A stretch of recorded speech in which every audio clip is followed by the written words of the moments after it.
312 baytı terabayta çevirəndə 1024'e böldüm və cavab 13 alındı.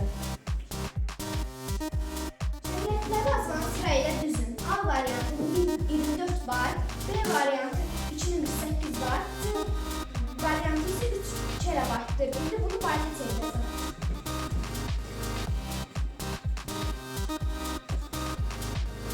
Cavab 3072'dir. İkinci C variantı.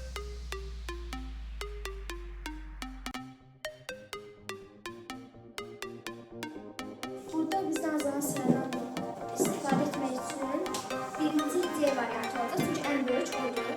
İkinci B variantı olacak çünkü 2008. En küçük ise 1024 var. 2 terabaytı, gigabaytı sığdırmayı isteyeceğim. 1 terabaytı mesela 1024 olduğu için 1024'ü çevirdim. Elde çevirirseniz.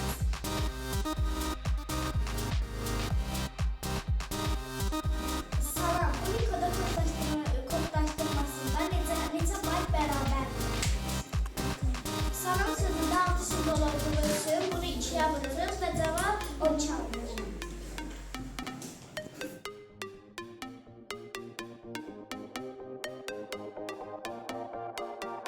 Ölçü vahidlərini ardıcıllıqla sıralayın. Gigabayt, gigabayt, gigabayt.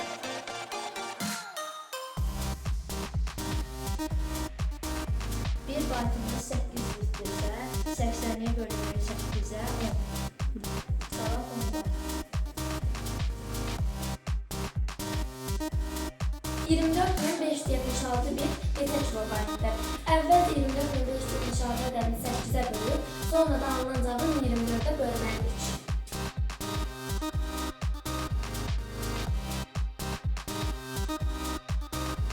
Cavab 3 alındı. Deməli 24.576 bit 3 kilobayt.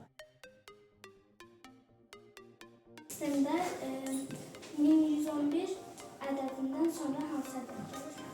İkili sayı sistemində bir və sıfırlardan istifadə etdiyimizə görə cavab 1, 0, 0, 0.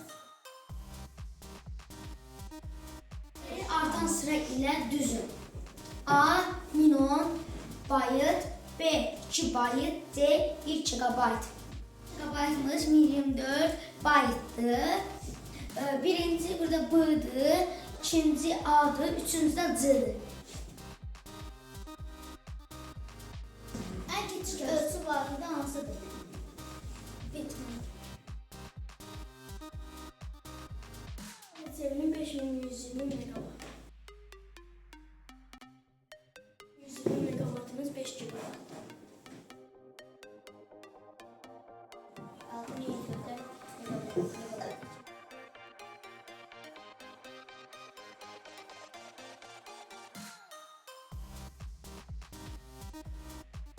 Üçüncü sistemde milyon ədədindən sonra hansı ədəd gəlir?